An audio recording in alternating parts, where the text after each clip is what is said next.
Okay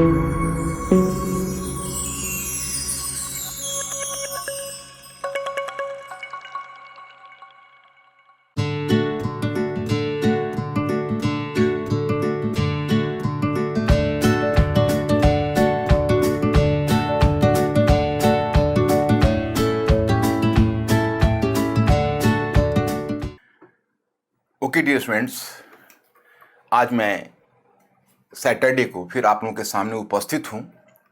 but it is really surprising for you, क्योंकि normally होता ये है कि सैटरडे को मैं कोई एक सीरियस टॉपिक लेकर आपके सामने उपस्थित होता हूँ। और आप जानते हैं कि एक बहुत अच्छी श्रृंखला हमने आरंभ की हुई है, वो है present and the fast communication series.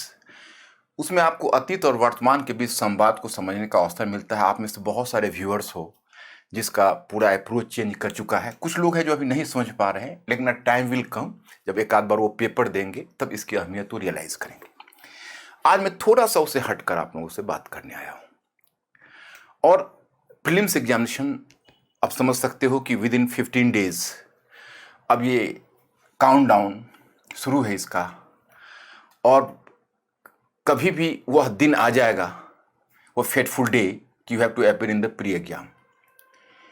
तो मैंने सोचा दो कारणों से उस लेक्चर को मैंने थोड़ा विराम दिया है। आप ऐसा मत समझना उस लेक्चर को मैंने डिसमिस किया है, मैंने उसको फॉर टाइम बिंग सस्पेंड किया है फॉर 1 मंथ। क्योंकि अभी बच्चे जो मेरे बहुत सारे स्टूडेंट्स प्रीलिम्स में उलझे हुए हैं, उन लोगों ने सुझाव दिया कि सर हम लोग मिस कर रहे हैं, कई बार हम लोग ऐसा फील करते हैं कि हम उपस्थित नहीं होते हैं and we are not attending the lecture. So sir if the time could have been extended slightly it is better for us. हमने कहा ठीक है, ये होना चाहिए। बहुत हमारे हिंदी मीडियम के इंग्लिश मीडियम के दोनों तरह के बच्चों ने कांटेक्ट किया है। तो एक तो यह बात है। दूसरी बात यह है कि प्रीलिम्स कि मैं एक ऐसी अनछुए पहलू को स्पर्शित करने आया हूं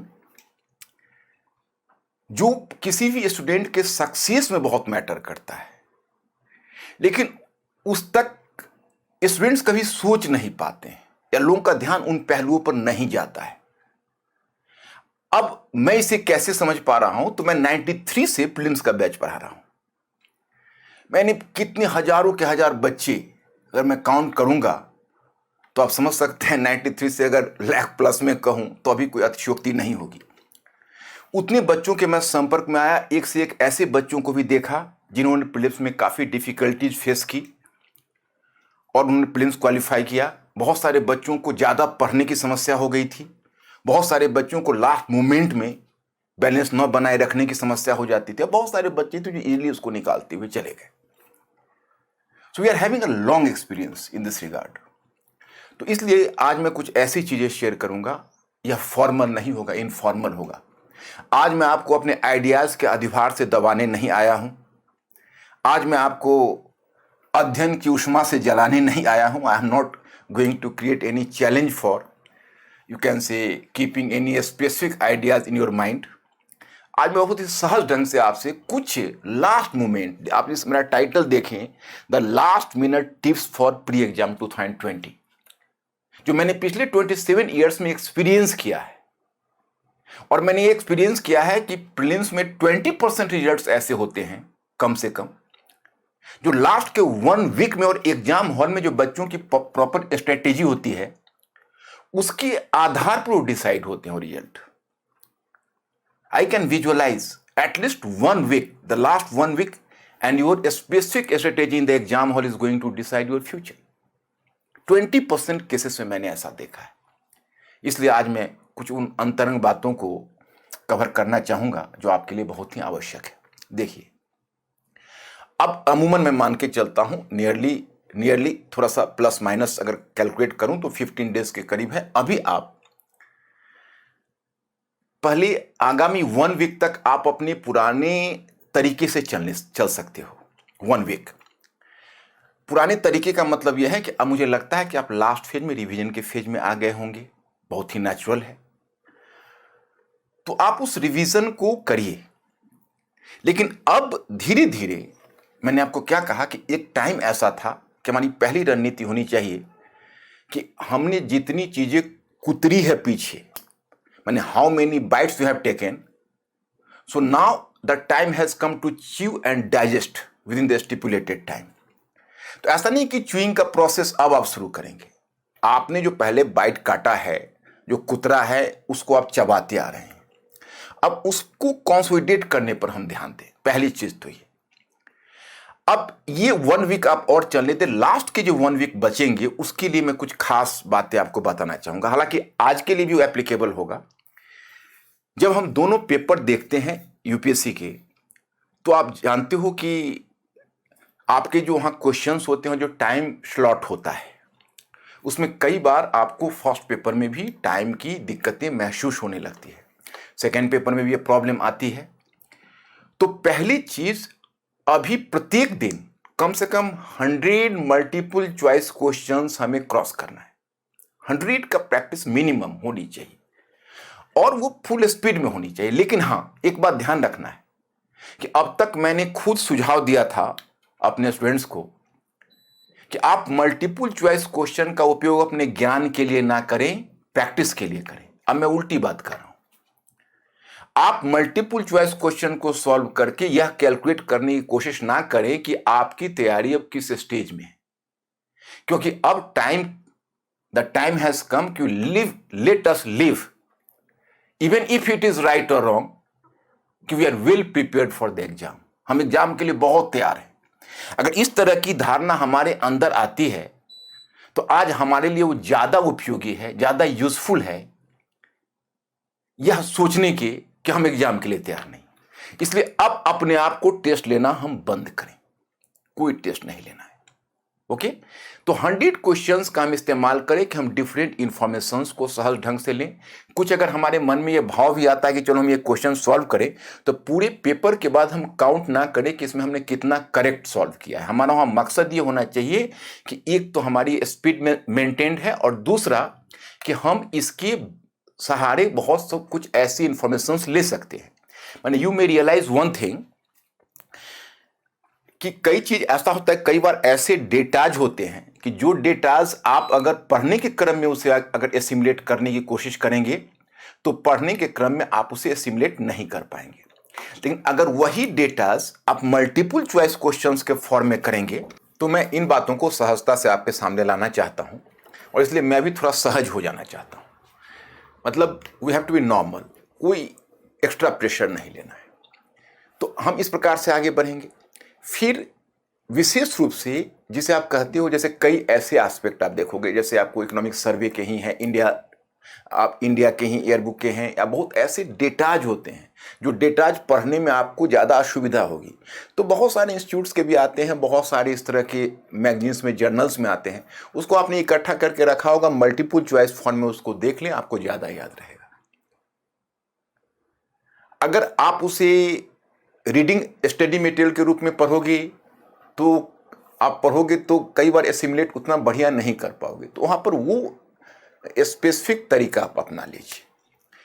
अब उसके बाद रह गई सी सेट की बात। तो मैं सी सेट में आप लोगों को सजेस्ट करूंगा कि देखिए, सी सेट बेसिकली एप्टीट्यूड टेस्ट है। जब इसको इंट्रोड्यूस किया गया था तो इसके पीछे ऑब्जेक्टिव तो बहुत बड़ा था, लेकिन फिर उसमें प्रॉब्लम यही आया कि ये नई शिक्षा पद्धति के आधार पर इसको अपनाई गई थी उस समय भी, 2005 का एनसीएफ के सजेशन के आधार पर। लेकिन इसमें एक समस्या ये आ गई, कई कमिटीज ने इसके बारे में, चूंकि ये काफ़ी मतलब एक रीडिंग हैबिट बच्चों को सुधारने के लिए पद्धति होती है, लेकिन बहुत गलत समय में और गलत तरीके से इसको इंट्रोड्यूस करने से थोड़ी सी अव्यवस्था जैसी चीज़ आ गई थी। तो खैर उसको तो अब उसने क्वालिफाइंग कर दिया है।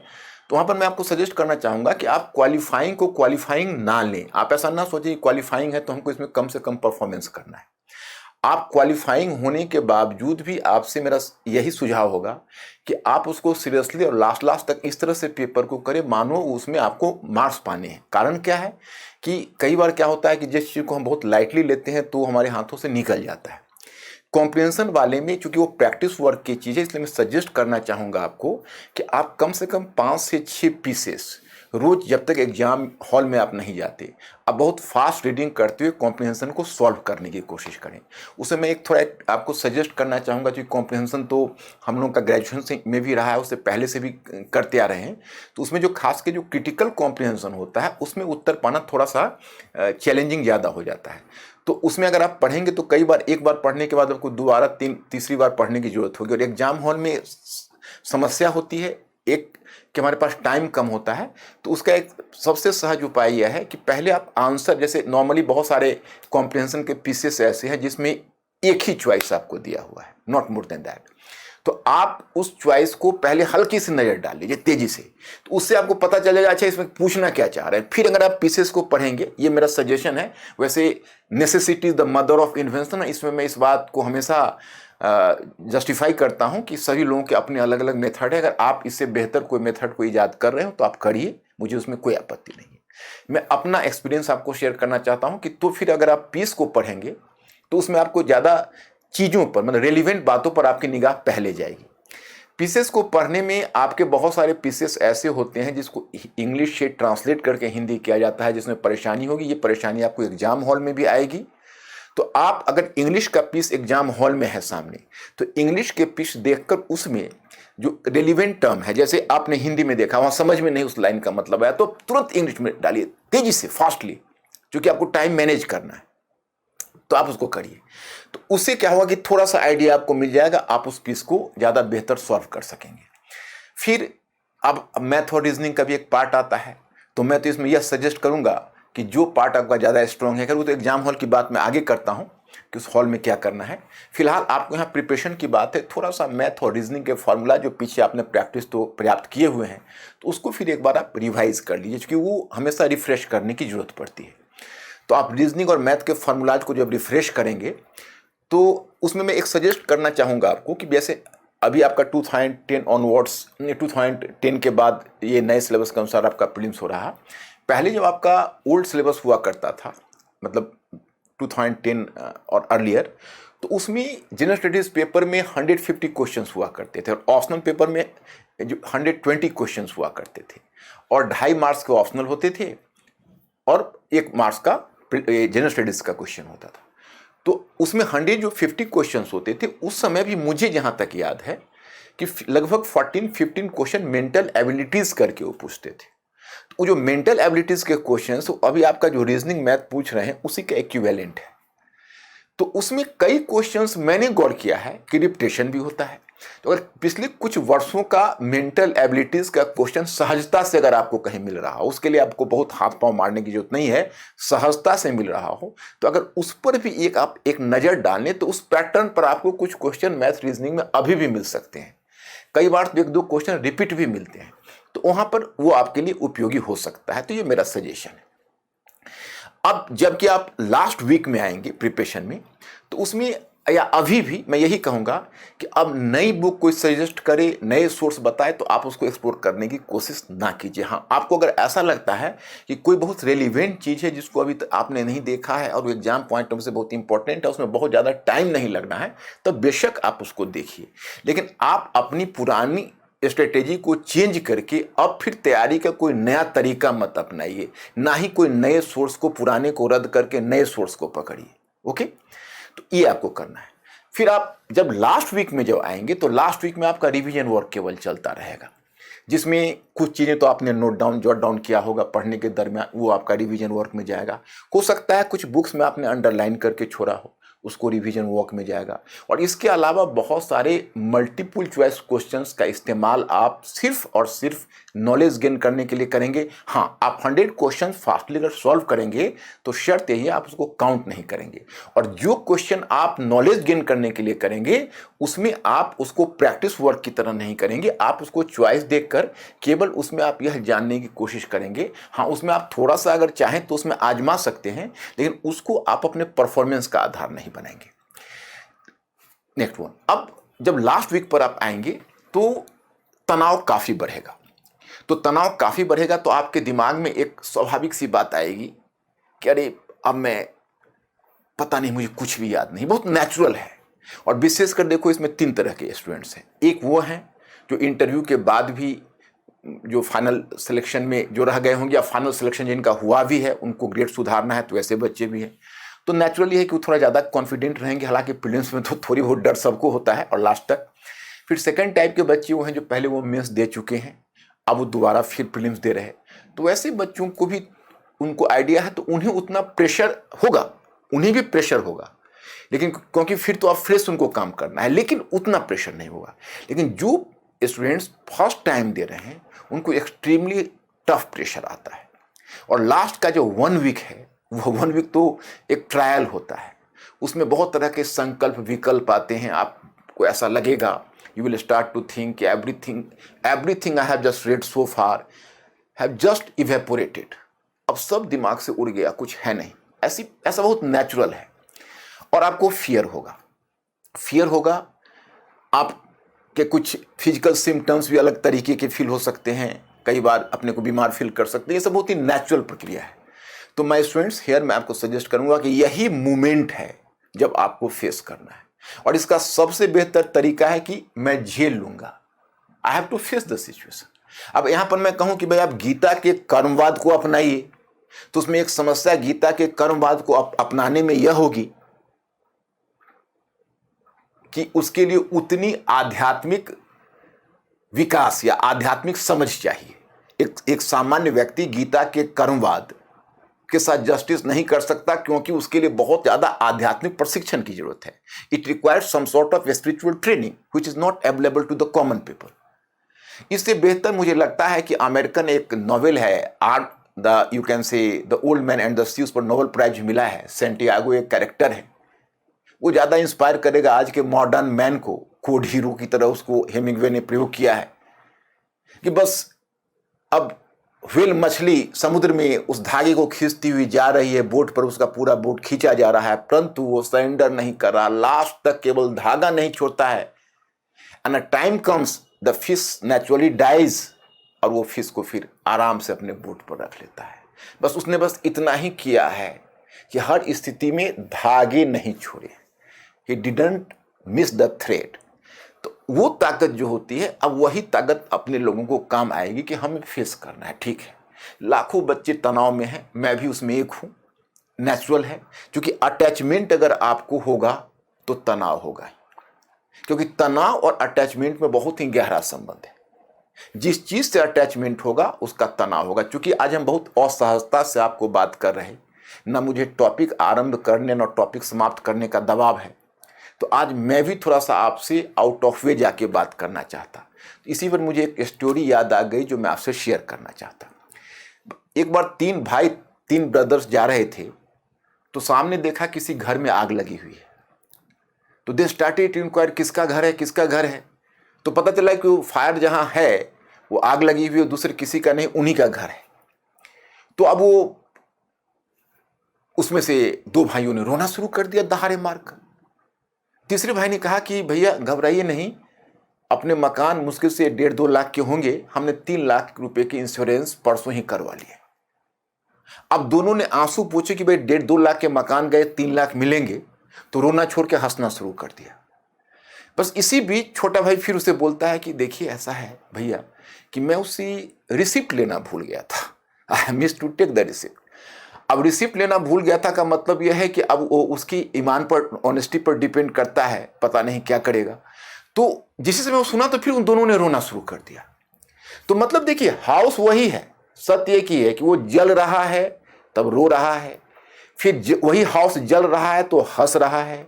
वो इसलिए आता है कि पहले उस हाउस से उसको अटैचमेंट है, फिर डिटैचमेंट हुआ, फिर अटैचमेंट हुआ तो रोना हुआ। जिस चीज से हम ज्यादा अटैच रहेंगे रोना होगा। तो उसमें देखिए, यह कहना कि नहीं मैं उसको जीतूंगा ही, मुझे प्रीलिम्स क्वालिफाई करनी है, कोई ताकत मुझे नहीं रोक सकती, नहीं, मैं ये आपको सजेस्ट नहीं करूंगा। ये हमें अब यह नुस्खा हमें काम नहीं आएगा। गार्जियन वहां से कह रहे हैं कि बेटे हर स्थिति में तुम्हें क्वालिफाई करना है, नहीं, गार्जियन का यहाँ काम यह कहना है कि तुम करो, देखते हैं आगे फिर जैसा होगा हम लोग एक नई रणनीति बनाएंगे। हम भी सोचना शुरू करें कि देखो भाई हमारी तैयारी बेहतर है, नॉर्मल कंडीशन में हमें क्वालिफाई करना चाहिए, लेकिन संभव है कि हम किसी तरीके से मिस करते हैं, तो हम फिर कोई बात नहीं, हमारा ये एग्जाम है वो एग्जाम है, फिर हम आगे आएंगे। उसके लिए कोई ये नहीं, हमारी कोशिश है, ठीक है, वैसे हमें करना चाहिए, नहीं भी करेंगे तो हमारे पास बहुत रास्ते हैं। ये आपको ज़्यादा ताकत देगा। अटैचमेंट एक सीमा तक ठीक है, लेकिन अटैचमेंट की मात्रा जब बढ़ जाती है तो वह उल्टा हमारी कार्य क्षमता को, हमारे वर्क पावर को, it is going to affect adversely. तो उसको बहुत मन को बहलाना फुसलाना पड़ता है। तो ऐसी स्थिति में आपको ये सोचना है, ओके, प्रैक्टिस वर्क अप कर। अब लास्ट के जब 2 डेज 3 डेज बचेंगे वो बहुत ट्रायल का होगा, उसको आप आराम से, उसमें आपको कई बार फिजिकल प्रॉब्लम भी आएंगे, कई बार ऐसा फील होगा कि मेरी तबीयत ठीक नहीं है। तो हालांकि अभी आपका मौसम थोड़ा अनुकूल है, क्योंकि पहले जो मई जून में एग्जाम होता है उसमें टेम्परेचर भी बहुत ज़्यादा होता है, तो अभी संयोग से वैसी स्थिति नहीं है, तो वो तो आपको फायदा है। लेकिन दूसरा दबाव आपको कोविड-19 का है कि उसमें जाना है, तो आपको उन लोगों को मैं कहूँगा कि कोविड-19 की पूरी हिफाजत उस तिथि को करते हुए भी कोविड-19 से मेंटली फ्री रहिएगा। उस दिन आपको उसके बारे में फियर नहीं सोचना है। 1 मिनट के लिए ये सोचना है कि अगर लगेगा तो यंग है, कोई बात नहीं, देखेंगे, उसको बाद में निपटेंगे, लेकिन हमारा सिर्फ पहले सामने पेपर है। कोविड-19 का एक्स्ट्रा दिमाग पर बर्डन लेकर उस दिन नहीं जाना है। ये मेरा अपना सजेशन है इसमें। और हाँ, बाकी तो मौसम भी अनुकूल है, कोई बहुत प्रतिकूल नहीं है, बहुत ज़्यादा वेदर उस तरह का नहीं है जिस तरह हम मई जून में प्रायः देखते हैं। तो आप वहाँ पर जा सकते हैं एग्जाम हॉल में और कंफर्टेबल ज़्यादा रह सकते हैं। अब 2 दिन की जो लास्ट बचेंगे तो उसमें आपको ऐसा लगेगा कि मैं यह भी रिवाइज कर लूँ, वो भी रिवाइज कर लूँ, वह भी रिवाइज कर लूँ, और आपको ऐसा ये तो फील हो रहा होगा मैं सब कुछ भूल गया, और फिर ये लगा मैंने वो पढ़ा ही नहीं। तो एक फियर ये भी है, you will select some other and a new piece of literature, कुछ आप नई चीज लेके पढ़ना शुरू कर दोगे। नहीं, बिल्कुल नहीं। आपको अब 2 दिन पहले सोचना है कि हमारी तैयारी पूरी हुई पड़ी है। जैसे एक होता है, आप जानते हो कि लैक ऑफ कॉन्फिडेंस, और एक होता है ओवर कॉन्फिडेंस। तो अगर प्रीलिम्स के टाइम में हमसे आप सजेशन मांगोगे तो मैं चाहूंगा कि ओवर कॉन्फिडेंस भला, लैक ऑफ कॉन्फिडेंस। अगर हमें कॉन्फिडेंस ज़्यादा है कि हम ज़्यादा तैयार हैं तो वो हमारे लिए ज़्यादा फायदेमंद है, अपेक्षाकृत यह सोचना कि हम उसके लिए तैयार नहीं, ऐसा हम नहीं सोचेंगे। अब जो है, हम तैयार हैं, हम जा रहे हैं पेपर देने और हमें कोई परेशानी नहीं है। और जब लास्ट डे आओगे, वो लास्ट डे बहुत फेटफुल डे होगा। आप उससे पहले 1 रात पहले आप सोओगे तो कोशिश करना कि लेट तक उठे, आराम से लास्ट डे को आप कैजुअल डे बनाओ। क्योंकि देखो ये प्रीलिम्स का एग्जाम है, जब एग्जाम हॉल में जाओगे तो कई बार बड़े ठगा सा महसूस करोगे। ऐसा भी फील हो सकता है कि पिछले 10 डेज से हमने जो मगजमारी की है उसमें we are not getting even 2 and 3 questions. ये क्वेश्चंस तो अप्लाइड होते हैं। यही चीज़ तो मैं बार बार अपने सामान्य लेक्चर में बच्चों को बताना चाहता हूँ कि बड़ी दूर से नेट बांधना पड़ता है। ऐसा नहीं कि स्पेसिफिकली हम बजट पढ़ के गए, बजट से क्वेश्चन हुआ, कभी नहीं ऐसा होता है। या हम इंडिया गए और क्वेश्चन आपका अप्लाइड होता है, जो आपकी समझ से निकलता है। तो जब समझ से ही निकलना है तो हम 2 डेज पहले पढ़ाई छोड़ दें या 2 डेज पहले पढ़ाई करते नहीं, कोई फर्क नहीं पड़ने वाला। लास्ट डे तो कोशिश करिए डे टाइम के बाद, उसके बाद सोचना शुरू करिए कि जो हमने रिवाइज नहीं किया है वो आपको लेट नाइट तक, थोड़ा मैं यह भी देख लेता हूँ, अच्छा थोड़ा मैंने वहाँ पर एक मैंने करंट का वो चीज़ छोड़ के रखा हुआ, पेज मोड़ के 37 नंबर, उसको अभी मैंने नहीं देखा है, जरा मैं देख लेता हूँ। तो ये प्रक्रिया कभी कभी होल नाइट चलती रह जाती है, और वो प्रीलिम्स के लिए सबसे बड़ी समस्या है। आपको वो नहीं करना है, आपको मानकर चलना है। आप एक नॉर्मल आप लास्ट डे पढ़ाई करिए, और पढ़ाई करने के बाद जो टाइम आपका बचता है, आप मतलब टाइम तो बचेगा नहीं, मतलब तो आप सोच लीजिए जैसे एक टाइम दे दीजिए कि 4 बजे या 4 PM तक, क्योंकि आप बिल्कुल नहीं पढ़ेंगे तो फिर आपको फियर होगा। क्योंकि एक समस्या यह भी होती है कि लोग इसलिए भी पढ़ते हैं क्योंकि हमें डर ना हो। तो आप लगभग 4 PM 5 PM का एक टाइम स्लॉट बना लीजिए। उसके बाद आप खो जाएगी, मुझे नहीं पढ़ना है। और जो मन में इस तरह का आए कि वो चीज़ नहीं रिवाइज किया, तो मन में सोचना ये एग्जाम में नहीं पूछने जा रहा, तुम्हें फिर धीरे धीरे उधर से तुम्हारा दिमाग हट जाएगा। अब नेक्स्ट वन, जब आप अपना तैयार कर लो, एडमिट कार्ड, पेंसिल, इरेजर, ये सब जो भी होता है वो सब कुछ आप तैयार करते रहिए, तैयार कर लीजिए। अपने सेंटर के बारे में पता कर लीजिए, और पता तो पहले भी आपने किया होगा, और आप इस तरह से। अब थोड़ा सा मैं आपको बताऊंगा, अगर किसी को थोड़ा परेशानी हो तो I am sorry for that. फिर 2 तरह की कंपनी से उस दिन बचनी पड़ेगी। एक होती है जिसमें बच्चे कुछ ओवर कॉन्फिडेंस के शिकार होते हैं, वो भले ही उनका प्रिपरेशन आपसे चाहे जितना भी कम हो, लेकिन अगर बातचीत से कन्वर्सेशन हो कहेगा कुछ नहीं, मेरा तो मैंने ये भी पढ़ा वो भी पढ़ा, और 10 ऐसी सोर्सेस का नाम वो बता देंगे जो आपके मन में एक अज्ञात भय पैदा करेगा कि अरे यार इसका होगा, मेरा तो अब हो ही नहीं सकता। तो वो बहुत मतलब डरने वाली चीज़ है। मतलब कोशिश करिए कि उस लास्ट टाइम में उस तरह के कंपनी को थोड़ा अवॉइड करें। दूसरा तरह की चीज़ है कि एक है जो कहता है कि नहीं भाई, प्रीलिम्स क्वालिफाई करने के लिए बहुत पढ़ने की जरूरत होती है यार, ना हम उतना पढ़े ना तुम पढ़े, हम लोग तो इस रेस में कहीं है नहीं। तो ये एक ओवर कॉन्फिडेंस वाली समस्या, एक अंडर कॉन्फिडेंस वाली समस्या, इन दोनों से बचना है। अब बेहतर है कि उस दिन कुछ वैसे कंपनी मिले जो बच्चे इस साल एग्जाम ना दे रहे हैं तो ज़्यादा बेहतर है। जो इस साल एग्जाम दे रहे हैं उनके साथ उस दिन गेट टुगेदर करना थोड़ा खतरनाक हो जाता है। फिर ऐसे भी कुछ लोग आपको मिलेंगे कि बहुत न्यूट्रल होते हैं, अपने लाइफ में बहुत सहज होते हैं। अगर वैसे लोग उस दिन मिले तो ज़्यादा बढ़िया है। कुछ घर पर भी टेलीफोन वगैरह करके बात कर सकते हैं, लेकिन ध्यान रखिएगा वहाँ भी कुछ मेंबर्स होते हैं कि डिमोटिवेट करते हैं, पहले से ही कह देते हैं कि ठीक है तुम्हारा होगा ही, मैं जान रहा हूँ होगा। वो एक अलग मनोवैज्ञानिक दबाव, एक अलग साइकोलॉजिकल फियर पैदा करता है कि भाई ये अगर नहीं होगा तो मैं उनको क्या जवाब दूंगा। तो वहाँ भी थोड़ा सा तो इस तरह से एक बीच का रास्ता निकालते हुए अब देखिए, नेचुरली आप अगर जाएंगे तो प्रीलिम्स के जब खासकर जो फ्रेशर होते हैं तो लास्ट के जो 1-2 दिन होते हैं उसमें थोड़ा सा नींद विंद की भी समस्या रहती है। तो उसको आप नेचुरल कोर्स मानकर चलिए, वो सभी के साथ होता है। अब उसको लेकर आप एक एडिशनल प्रेशर नहीं कर लीजिए, नहीं मुझे टाइमली सोना है, मुझे आप सहज होके जाइए। आपको अगर थोड़ा भी परेशानी हो तो आप सोचिए कि कोई नहीं, हम आराम करते हैं, अब आराम करने से भी हमारा काम चल जाएगा, एक दिन की तो बात है। अब प्रीलिम्स का एग्जाम तो एक ही दिन का होता है, तो एक दिन की ही बात है। तो आप बेड पर आप लेटिए, आप अपने अब ऐसा नहीं कि उस दिन आप बहुत पहले से ही तैयार होकर कि नहीं आज मुझे ज़्यादा सोना है, पहले सोना है, तो फिर वो दूसरी तरह की समस्या पैदा हो जाएगी। आप जाएं, आप जाकर कहें कि नहीं हमें रेस्ट करना है, और अपने टाइम पर जाइए, खाइए, आप रेस्ट करिए, और रेस्ट करने में आप यही सोचिए कि हम रेस्ट कर रहे हैं। अब ये नहीं इसके एडिशनल प्रेशर या फिर पढ़ाई की कोई बात, अपना ठीक है।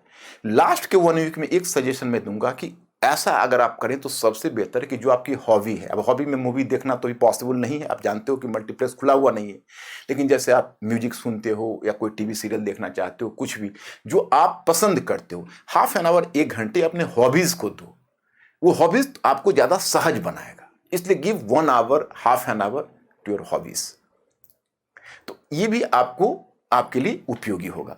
तो इस प्रकार से लास्ट डे आपका हो गया। अब कल होकर आप जाते हो तो सेंटर पर टाइमली पहुंचो। आप मतलब कोशिश ना करो कि लेट हो, थोड़ा टाइम मार्जिन लेकर चलो ताकि आप सेंटर पर, क्योंकि लेट पहुंचने से और कुछ नहीं है, वहां लेट पहुंचने से एक बहुत ज्यादा दबाव आ जाता है। फिर पेपर कई बार इसलिए भी पेपर में दिक्कतें हो जाती है क्योंकि हम लेट पहुंच पाए।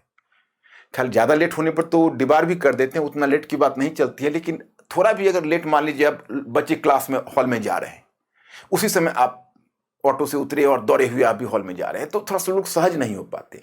थोड़ा सा हाफ एन आवर, कम से कम 1 आवर पहले जाइए, और वहां जाकर सेंटर पर कंफर्टेबल पहले होइए, पानी वानी पी लीजिए, अपना नेचुरल कोर्स है वो सब करने के बाद फिर आप वहां से हॉल में एक सहज ढंग से जाते हैं।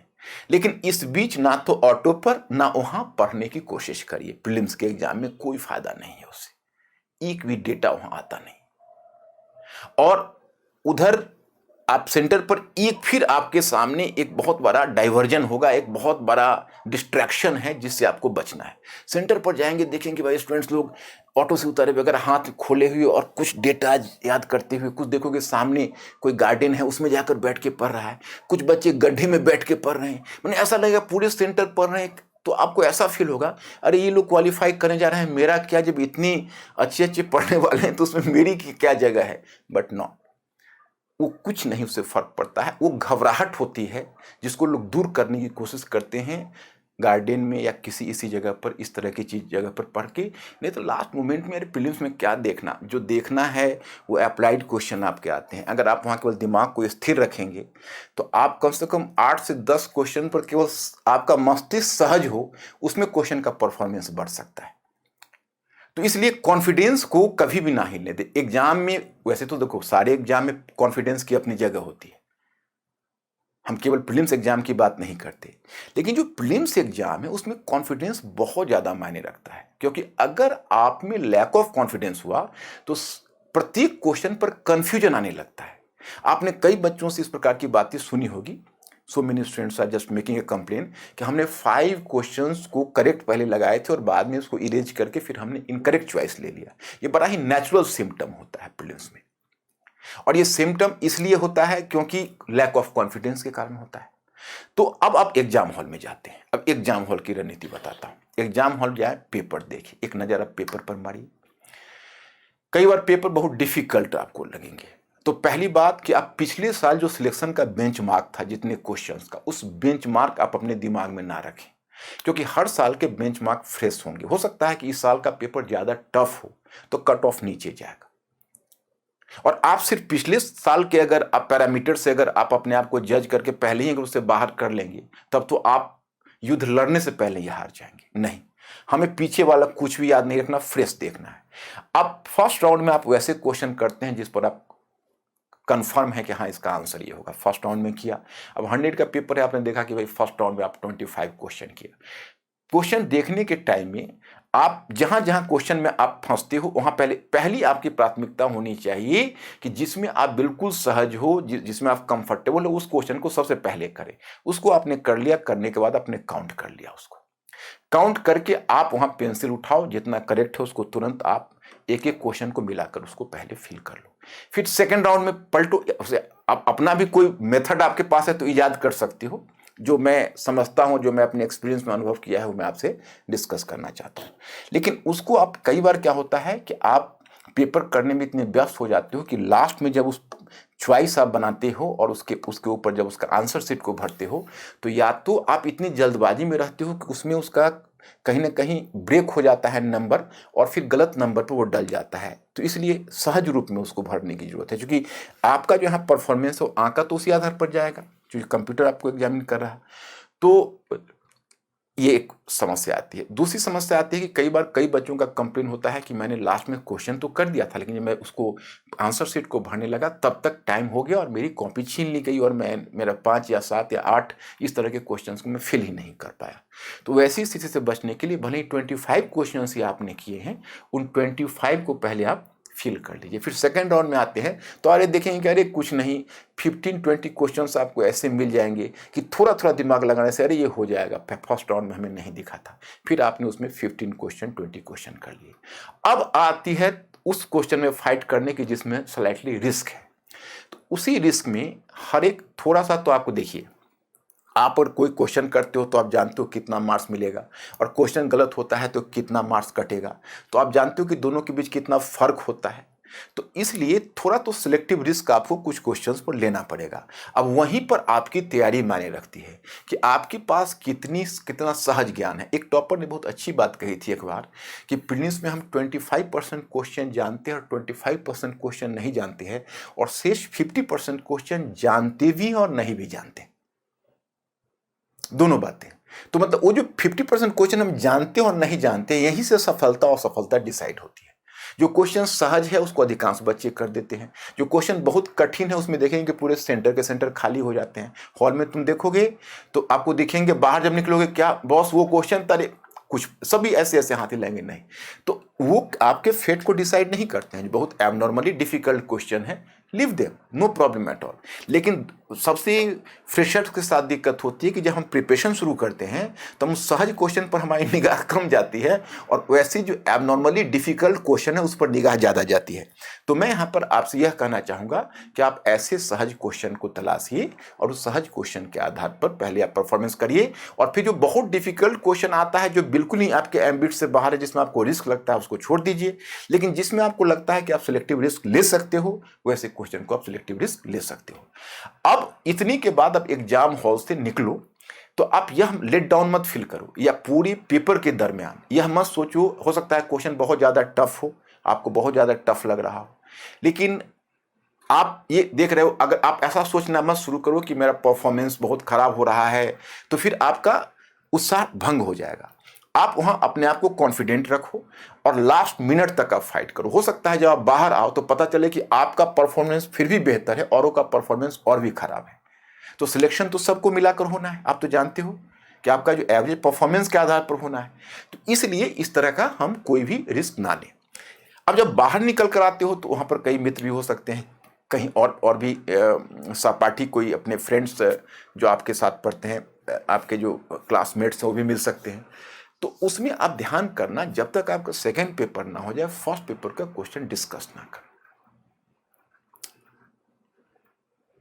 उस बीच के टाइम में आप थोड़ा अपने आप को रेस्ट लो, थोड़ा एक लाइट फूड लो, ड्रिंक्स लो, जो भी ले सकते हो सहज बनाओ, क्योंकि आपका प्रॉपर डाइट भी होना चाहिए। प्रॉपर डाइट का मतलब हेवी डाइट नहीं, दूसरे पेपर में फिर दिक्कत हो जाएगी बैठने में। एक लाइट फूड होना चाहिए, ड्रिंक्स ज़्यादा होना चाहिए, यही सब कुछ चीज़ें होनी चाहिए। और जब आप सेकंड पेपर में जाते हो तो वहाँ पर जाने के बाद जब कॉम्प्रिहेंशन के जो अब मैं आपको बताया कि जैसे आप जनरल स्टडीज़ के पेपर, तो जनरल स्टडीज़ का पेपर तो अपना एज इट इज़ कर दिया। अब जब कॉम्प्रिहेंशन का पेपर जब आपको करना हो तो उसमें ध्यान रखना कि उसमें आजकल वो जो कॉम्प्रिहेंशन क्या है, वो बेसिकली कॉम्प्रिहेंशन लोग बोलते हैं, लेकिन पूरा का पूरा जिसको सी सेट का पेपर है उसका नाम ही है एप्टीट्यूड टेस्ट। तो वो होता है, उसको बोलते हैं क्रिटिकल थिंकिंग, जिस क्रिटिकल थिंकिंग अभी नई एजुकेशन पॉलिसी में दी भी गई है। जैसे रीजनिंग है, तो रीजनिंग अब हम लोगों को असहज लगता है, बच्चे रीजनिंग को अलग मानते हैं, लेकिन अमेरिकन सिस्टम ऑफ एजुकेशन में रीजनिंग और बेसिक मैथ है, वो सभी को पढ़ना है, लिटरेचर वाले हो, ह्यूमैनिटीज़ वाले हो, क्योंकि माना जाता है कि इतना एप्टीट्यूड हमें चाहिए। जैसे हम स्टेटमेंट ही देते हैं तो that should be reasoning based. तो अब लाइफ में ही रीजनिंग का हर जगह हमें स्टेप पर जरूरत होती है। हम कोई ऐसा स्टेटमेंट दे देते हैं बिना सबस्टेंशिएट किए हुए, तो इसको ह्यूमैनिटीज में अच्छी बात नहीं मानी जाती है। तो उसी लिए कॉम्प्रिहेंशन को इंट्रोड्यूस किया गया है। तो इसलिए आजकल उन्होंने क्या किया है कि छोटा छोटा कॉम्प्रिहेंशन और एक क्वेश्चन डाल देते हैं, तो कोई नहीं। और कुछ कॉम्प्रिहेंशंस आपको ऐसे मिलेंगे जिसमें मोर देन वन क्वेश्चन होंगे, थोड़ा बड़ा होता है पैसेज। तो मेरे विचार से वैसे आप देख लो, आपने जिस तरह से प्रैक्टिस किया होगा, आप अपनी रणनीति अपने मुताबिक ले सकते हो, कोई हार्ड एंड फास्ट रूल नहीं है। लेकिन इसमें मेरा सजेशन यह होगा कि आप ऐसा कर सकते हो कि जो बड़े साइज वाले कॉम्प्रिहेंशन है, वो बड़े साइज वाले कॉम्प्रिहेंशन को पहले कर लो, और फिर जो छोटे साइज वाले कॉम्प्रिहेंशन है, वो छोटे साइज वाले कॉम्प्रिहेंशन को आप बाद में कर सकते हो, ऐसा भी कर सकते हो। और रीजनिंग और मैथ देख लो, उसमें अगर आप सहज महसूस करते हो, और पहले एक नज़र क्वेश्चन पर डालिए, जैसे उधर जितने क्वेश्चन आप कर सकते हैं रीजनिंग मैथ में, तो उतने क्वेश्चन पहले कर लीजिए आप, अगर जो कर सकते हैं। और जहां वहां क्वेश्चन अगर आपको डिफिकल्ट लगने लगे, फर्स्ट राउंड में जहां जहां आपको सहज क्वेश्चन लगे आप कर लीजिए। पहली प्राथमिकता सहज क्वेश्चन की, और तब हम डिफिकल्ट क्वेश्चन पर बढ़े। तो ये आपको डिसाइड करना है कि आप किस पीस को पहले करोगे। अगर रीजनिंग मैथ में आप ज़्यादा कंफर्टेबल और क्वेश्चन दिख रहा है, आप सपोज करिए वहाँ 15 क्वेश्चन में हमको दिख रहा है कि अच्छा ये 8 और 9 क्वेश्चन हम सहजता से कर सकते हैं, तो पहले उसको हम कवर करेंगे। तो इस प्रकार से करने के बाद आप सब कुछ ठीक रहेगा, और आप महसूस करोगे जब एग्ज़ाम हॉल से जब निकलोगे तो बहुत हल्का महसूस करोगे। आपको तब खुद भी कई बार हंसी आई कि यार मैं तो एग्ज़ाम छोड़ रहा था, मैं इतना डरा हुआ था, मुझे मतलब लग रहा था मुझसे नहीं होगा, लेकिन मैंने तो बहुत अच्छा परफॉर्मेंस कर दिया और मुझे लगता है कि मेरा सिलेक्शन हो जाएगा अब। तो इतना हल्का महसूस करोगे, इतना अपने लाइफ में कॉन्फिडेंस होगा, और फिर लर्ने की भी क्षमता, यानी फाइटिंग स्किल और भी ज़्यादा अपने आप में महसूस करोगे कि अरे हमने तो ओवरकम कर लिया सिचुएशन को। वो हर डे ही हमारा एग्जाम होता है, एग्जाम से पहले उसकी तैयारी और एग्जाम के पेपर में जाकर बैठना ही सबसे बड़ा एग्जाम होता है, तो उसको आप सहजता से पार कर लोगे। आज मैं थोड़ा कैजुअल मूड में आपसे बात करने आया था, लेकिन यह बात आपने महसूस किया होगा कि हर बच्चे की लाइफ में बहुत इंपॉर्टेंट है जो एग्जाम देने जाते हैं, परंतु इन पहलुओं पर ध्यान नहीं जाता है। इन पहलुओं पर जरूर ध्यान रखें। थोड़ी सी सावधानी बरतने पर, लास्ट मिनट की सावधानी में हम अपने परफॉर्मेंस को अच्छा बना सकते हैं। तो हमने अब फिर एक बार अपने परफॉर्मेंस को अच्छा बनाने के लिए इतना हमें करना चाहिए। और अब मैं फिर उस मुद्दे पर आता हूं कि मैंने जो टॉपिक आपको दिया है, वो टॉपिक इससे पहले हम present and the past communication series, वो मैंने डिसमिस नहीं किया है। मैं तकरीबन 15 अक्टूबर के करीब में फिर इसको रिज्यूम करूंगा, पहले ही आपको सूचना मिल जाएगी। हो सकता है इस बीच में दूसरे कोई टॉपिक लेकर आ पाऊँ, इन वो सीरीज में ओपन करूंगा मिड में जाकर, ताकि जो बच्चे हैं, जो सीरियस बच्चे हैं और जो हमारे इस चैनल से जुड़े रहे हैं उस टॉपिक के लिए, और उन्होंने काफ़ी उनको फ़ायदा भी इससे हुआ है, मुझे बड़ी खुशी हुई कि मैं एक खास ग्रुप ऑफ बच्चों की सोच को बदल पाया बहुत हद तक। तो मैं फिर वो लेकर आऊँगा, उसमें मुझे कई सीरियस टॉपिक्स बचे हुए हैं, और जब मेरा वो हो जाएगा, तो जब मैं उस सीरीज को बंद करने वाला हूँगा, तो मैं आपको इसके लिए प्रायर इन्फॉर्मेशन दे दूँगा।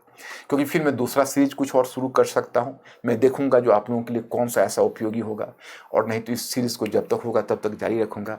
फिलहाल तो उन बच्चों के लिए 2020 के प्रीलिम्स एग्जाम में अपेयर होने जा रहे हैं। Best wishes from my side, और मेरी कामना है और मेरा विश्वास है कि आपकी मेहनत रंग लाएगी, और जो आप में सीरियस बच्चे हो जिन्होंने तैयारी की है उसे सफलता मिलेगी। तो मेरी तरफ से आप लोगों को शुभकामना, well wishes. Thank you very much. फिर मिलेंगे आगे। Okay, thank you.